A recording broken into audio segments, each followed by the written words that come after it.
पितृ कौन है? हिंदू धर्म में जो, या हम लोग जो भारतीय लोग हैं हिंदू धर्म का पालन करते हैं, हमारे यहाँ पितरों को के प्रति जो हमारे कर्तव्य हैं उनकी पूर्ति के ऊपर बहुत ज़्यादा जोर दिया गया है।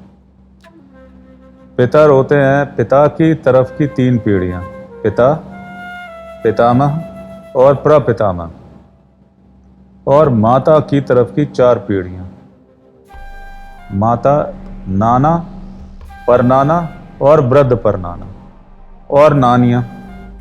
तो 4 पीढ़ी माता के पक्ष की और 3 पीढ़ी पिता के पक्ष की पितर कही जाती हैं। इसके अतिरिक्त गुरु, ससुर, बड़े भाई, चाचा, ताऊ, इनको भी पितृतर्पण में जल देने का विधान है। तो ये भी एक प्रकार से उप पितरों की श्रेणी में गिने जाते हैं।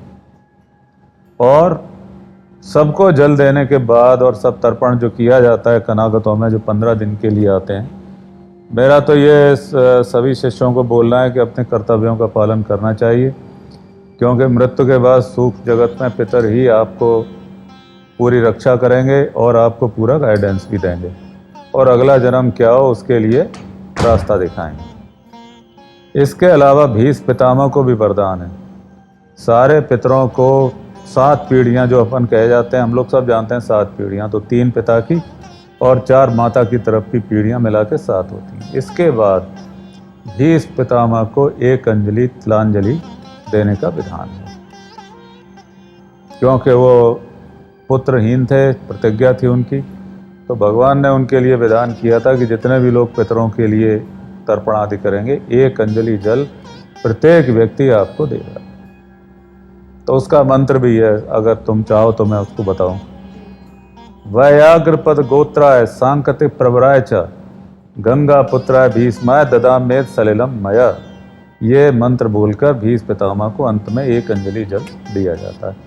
इसके पहले आप सबको देते हुए आते हैं, जल को, नदियों को, पर्वतों को, वृक्षों को, पिशाचों को, प्रेतों को, ब्रह्मा, विष्णु, शिव, अप्सराएं, सब पूरी प्रकृति को आप जल देने के बाद फिर यमराज के 14 नाम लेकर उनको जल दिया जाता है। दिव्य पितरों को दिया जाता है, पितृलोक का जो संचालन करते हैं। उसके बाद हम अपनी 7 पीढ़ियों को तिलांजलि देते हैं।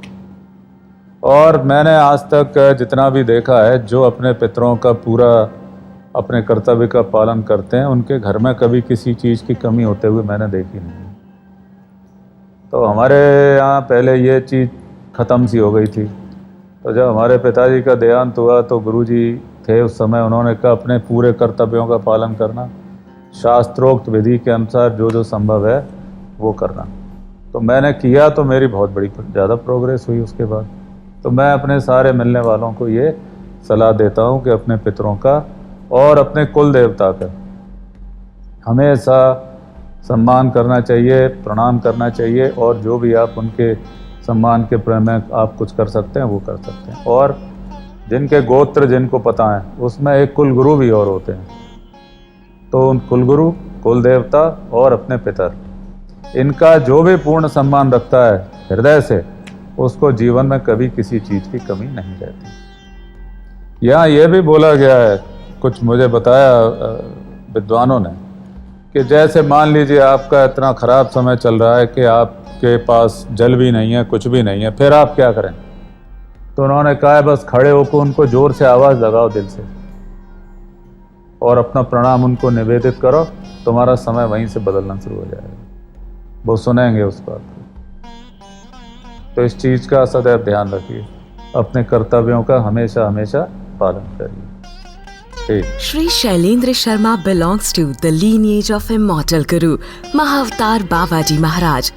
He is the only Kriya Yoga Guru who has given commentaries on Srimad Bhagavad Gita, Yog Darshan, Hatha Yog Pradipika, Gorakh Bodh and Shiv Sutra together.